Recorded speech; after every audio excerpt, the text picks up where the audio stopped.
Professor Stephen Argue, I want to thank you for joining us today for the Yale Youth Ministry Institute lecture, an extraordinary lecture that you and Pam King gave on purpose and vocation.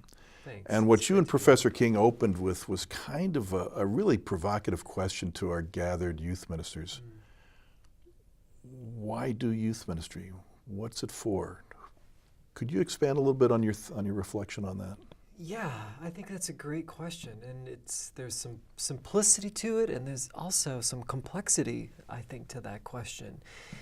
You know, I think as I reflect on youth ministry over the decades, youth ministry proper has made a lot of promises about what youth ministry can do for young people, or how it's going to change the church, or change the next generation. And I think if we're honest, some of us are looking back at those promises and saying things like, well, what has changed? Have you delivered on your promises? Have we helped the cause, or have we created more problems? And I think it's always a little bit of both. But I think youth ministry is getting to the age where it has to critically reflect on itself, to actually step back and say, well, what are we about? What is it for? What does it look like now? And it takes on different forms.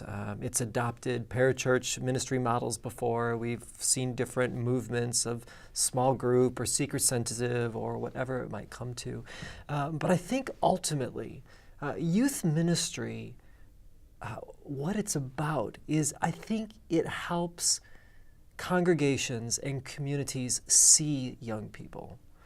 You know, the word adolescence, when it came about a long time ago, I think the whole point of that was to say there's this group of people, young people, that we don't completely understand, that we've made assumptions about, that maybe we need to just look a little more closely at. We need to understand them more and really begin to understand, are they kids? Are they adults? Are they something in between? And what are their particular needs? What are their particular desires? What's good news to them? A lot of times I'll tell my students, somewhere along the way in church ministry, we've confused gospel and good news, where the gospel has actually gotten in the way of good news, which sounds a bit ridiculous because gospel means good news, right? But we've allowed the theological understanding of the gospel or certain church practices to get in the way of asking a really important question to a 12-year-old boy, to a 16-year-old girl. What's good news to you? And what youth ministry does, I think, is really seeks out those answers, because then we're able to think about the Christian story and think about the Christian good news and transpose it and translate it to young people who are really, I think, seeking good news. So much of youth ministry is seeing young people. I mean, really seeing them. And we have theology and the sciences to do that. But I think it's also then understanding them and understanding their stories. Because I think the other thing is this.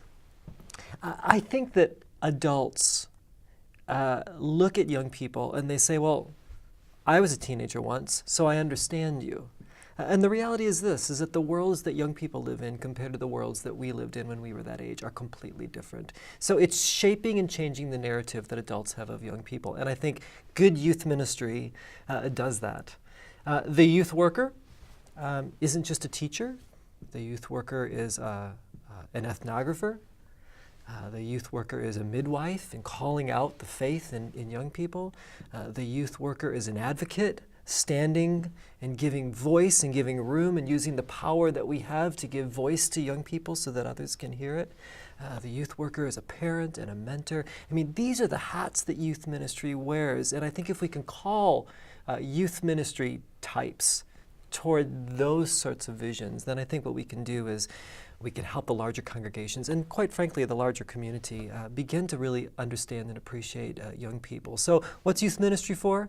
I think it's to help a broader population see and understand and reimagine the stories of young people that are some ways similar but also radically different than when we were young. Thank you.